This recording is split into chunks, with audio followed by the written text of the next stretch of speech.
So, starting a PhD can be both exciting and daunting.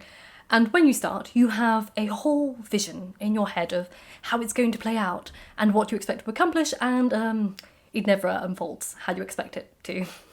I mean, people say the first year is a learning curve, and being a part-time, self-funded student living alone, running her own business, it turns out, the first 2 years were a massive learning curve.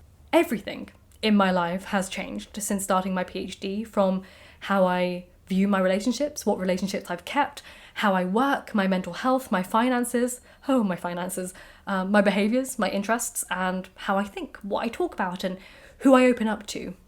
So today I wanted to share with you my biggest mistakes that I made during the first year of my PhD. And it should be noted that these are mistakes that I made during very specific circumstances and a specific environment. So many of these actually may never be a problem for you. It will all depend on the subject you're doing, your economic and social background, support network, student status, learning disabilities, health conditions, etc. So the first mistake was following other PhD students' advice online. Now, I know, point number one is incredibly ironic, considering it's coming from me, making a video, giving advice as a PhD student. But hear me out, Before I started my PhD, I subscribed and followed loads of PhD students online, on YouTube and other social media platforms. And I tried to do everything they did. I had a go at trying to copy how they read, how they took notes, how they set up their Notion pages, their work schedules, the apps they used, etc.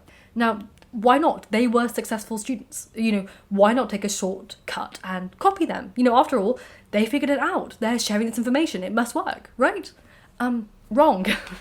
Honestly, following advice from other students online was the biggest mistake I made. That mistake set me back a full 2 years worth of time and research. And if I could go back, I would never have watched any of the videos, followed any of them, and they're lovely people, but I would never do it.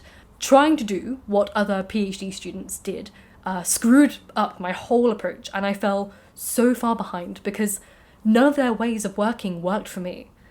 Because I thought that to be a PhD student, I needed to emulate other PhD students, when in reality, I had to become a PhD student, and that process is entirely self-taught. Sure, you can pick up tips such as, useful apps or browser extensions to try out, but I cannot stress this enough. There is less than a 50% chance that the way other people read, write, research, or work will work for you. And it's so much faster and safer to approach your PhD journey by just staying well clear of outside inputs that are deeply personalised, so from little things like setting up your Notion pages or note-taking methodologies for at least a good year, and figure out how you work best and how your brain works.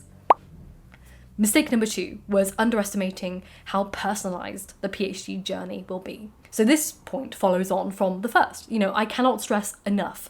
No amount of blogs, Instagram posts, YouTube videos will prepare you for your PhD journey, because every single PhD journey is like a fingerprint. Yours will not match anyone else's. I mean, we understand going into the PhD that our subject matter and topic of research will be unique to the world, but we learn the hard way that that uniqueness actually extends to every single facet of your PhD journey. Undergraduate and master's experiences are pretty standard. You have set timetables, you have set books to read, the same environment, probably all taking out the same loans from some same company anywhere. But then all of that goes out the window regarding a PhD. No one is the same. Some people have chronic health conditions and are self-funded and they live alone on a single income. And then there are others who are fully funded students and they have a spouse who pays their rent and their bills and does all the cooking and cleaning for them. And then some are single parents with full-time jobs, doing their PhD part-time, living an hour away from an academic library. And then there are others with learning disabilities, and then others dealing with deaths in their immediate family, or going through a brutal divorce whilst pregnant with their third child. And every single one of these factors will change the trajectory of your PhD journey. Your health, your learning style, your energy levels, your finances, your emotional, physical, and financial support network, your age, your career, your mental well-being, your funding status, whether you're fully funded, partially funded, or self-funded, your living situation, your learning disabilities, your children or other dependents, as will your university, your relationship with your supervisor, your cohort, or lack thereof, your university library and its resources available, your supervisor's professional standing, network and experience, the administration team and support services available at your university, and so much more. Those are a lot of varying factors that I threw at you, which means that it is near impossible for you to compare and then try and map someone else's PhD progress successfully onto your life and hope that it fits. It won't fit. Never compare your PhD journey to someone else's, because the comparison will debilitate you. And also never default attribute academic success to intellectual superiority when it can easily and likely be attributed to immense privilege. Mistake number 3, presuming people will be supportive. One of the toughest lessons I learned on the eve of my PhD journey was finding out how few people will be supportive or understanding of my PhD process. Either they weren't interested, or they became jealous and competitive, or they actively belittled and diminished my academic endeavour.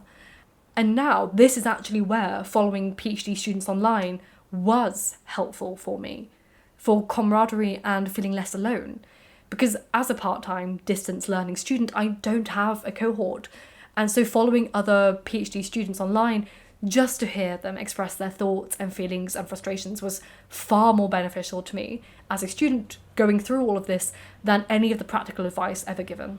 On top of that, whilst the realisation that many people in my life don't have my best interests at heart, the cleansing of those people from my life was the best thing that happened to me in years. And though my close network now is just a fraction of what it used to be, the people in it are the most supportive and kind-hearted and trustworthy and glorious people I've ever known and had. So I'm very lucky to have had them. And yes, those are, I would say, the biggest mistakes I made in my first year. Now, you'll note that none of them are practical. I didn't give any actual mistakes, such as I did my notes this way and I shouldn't have done it, I should have done it this way, or I read books this way and I should have done it that way, because those mistakes were personal for me, not for anyone else. I don't want to say this way of note-taking did not work for me and inadvertently misdirect someone away from that note-taking style or methodology that actually would work for them. So I've stayed clear of any practical mistakes that I've made and done these more general life mistakes that happened. But obviously these life mistakes trickled down in and formed these little inaccuracies that took place that, culminated in losing 2 years worth of research and then not physically losing it, but basically wasting my time doing it, and having to basically start from scratch midway through the latter half of my final part of the second year / first year. It's very hard to describe this. Basically, I'm going into my second year now, but it's technically year 3. And I feel much more confident now in how I take notes, how I'm approaching my writing style, how I'm reading, my work schedules, my workflow, everything. That has fallen into place. And it's still going to grow. It's still going to keep changing and evolving. But I didn't want to badmouth any methodologies which are valid and they work for other people, just not for me. So I hope you found this helpful. If you did, please leave a comment down below. If you have any requests for things that you'd like me to address, from finances to personal growth or student academia type of stuff, then there is a little link for a video request form in the description box below. Feel free to send me any requests you have there, and feel free to sign up to my newsletter as well for blog posts. I tend to do all these in blog format first, but you have early access to the information before anyone else, and also more exclusive kind of notes and thoughts from myself.